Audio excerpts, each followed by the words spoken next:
on, sweetie, come on. Good girl, good girl, good girl. At a nearby park, Angus is taking his 8-month-old puppy Rosie for a walk. I can tell the little flippers start to get tired. Every day, that's becoming harder and harder for this severely deformed golden retriever. The problem with her paws has deteriorated. I can see that she's finding it more difficult to walk on those paws.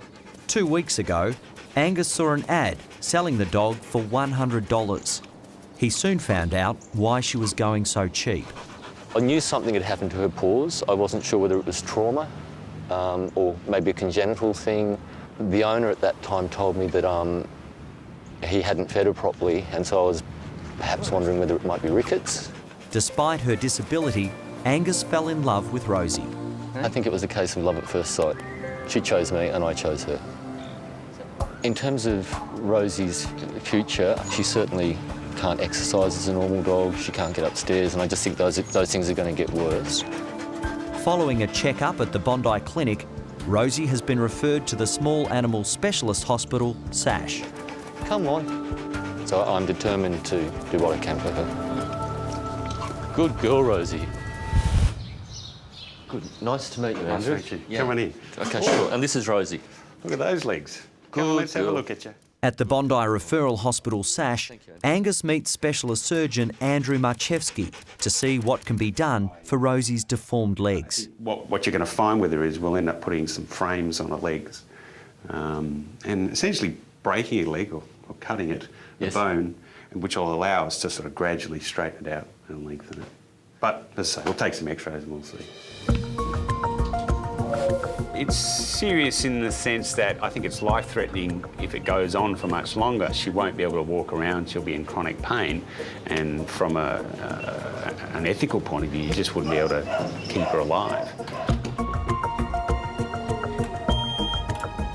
X-rays show Rosie has a bone disease which has damaged her growth plates. This is an extreme case. The good side about all this is there's something we can do. The downside is that it can be quite expensive. Yes, yes. And I think a $100 dog is going to turn into something a little bit more than that. How am I going to get the money together for this operation? A very, very good question, but I'm going to have to talk to family and friends. I'm going to have to go into debt. Oh. Okay, see you, Rosie. See you later. Come on, Chookin. You and me. Come, Rose. Good girl. Good girl. You know, it's a lifetime commitment taking on an animal, and it's something now that I feel I have to take some responsibility for.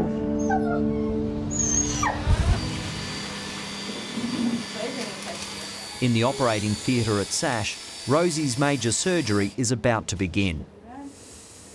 In a month or so, she wouldn't have a life because she just wouldn't be able to walk around. This surgery will be life-changing for her. Her owner, Angus, has managed to come up with the $6,000 for this complex operation. Right, let's go. When I'm actually breaking her leg or cutting the bone, that's got to be just right. During this extreme operation, Rosie's front legs will be broken. If you were a human, you'd be in hospital for weeks after this. So it's very major surgery, especially for a young dog.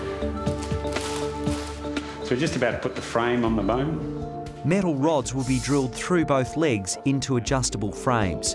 Rosie's legs will then be slowly realigned and straightened.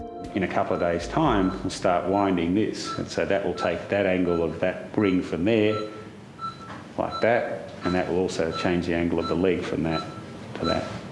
It's not enough for Andrew to be a specialist surgeon. He has to be a whiz in geometry as well. That alignment's pretty good. So that's about all right height-wise, so drop it a bit.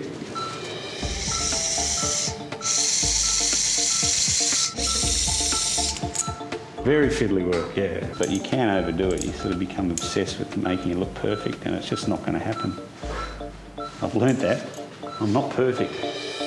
2 hours later, and Rosie's new leg frames are finally in place.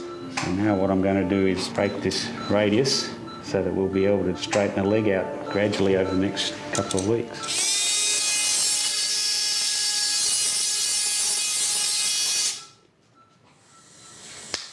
3.5 hours later, and it's gone very well. I mean, this part of it's finished, absolutely, but as I said, Angus's part starts now.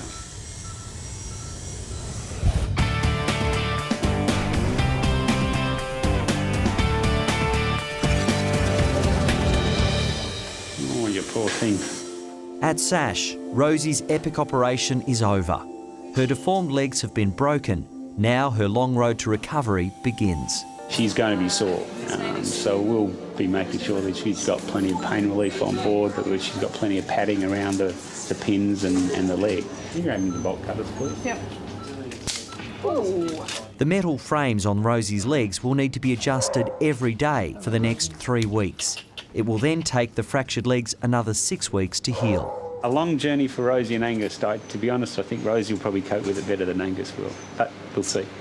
Oh, wow. Rosie. Hey, Rosie, who's here? Oh, Rosie. So we just want to... She gets stuck. You just need to sort of Hello. move her little... Despite being warned, Angus is shocked by Rosie's condition. I'm a bit spun out, to be honest with you.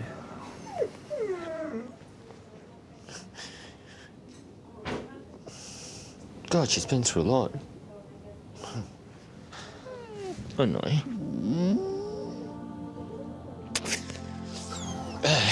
Sorry. I didn't expect to cry. I don't cry very often, so I'm sorry.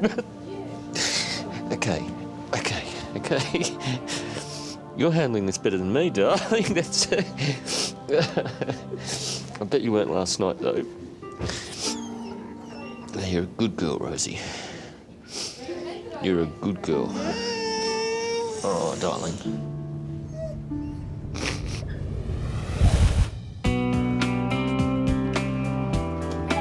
At Sash, Rosie is back on her feet.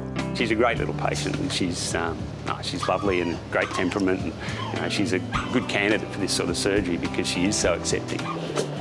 You're not a lightweight, Rosie. Her legs are now being straightened in metal frames, and surgeon Andrew is about to show Angus how to adjust them at home. I've got a little wrench here which you're going to have to take home with you. You're going to be a bit of a rig of war, aren't you? Now, I've got to go clockwise, That's so right. going this way. So That's I've got right. the one there, so if I just... 1, Yeah. 2... And you've got to make sure you're going the right way. Sounds a silly thing to say, but you don't want them getting worse. Yeah, okay. Here we go.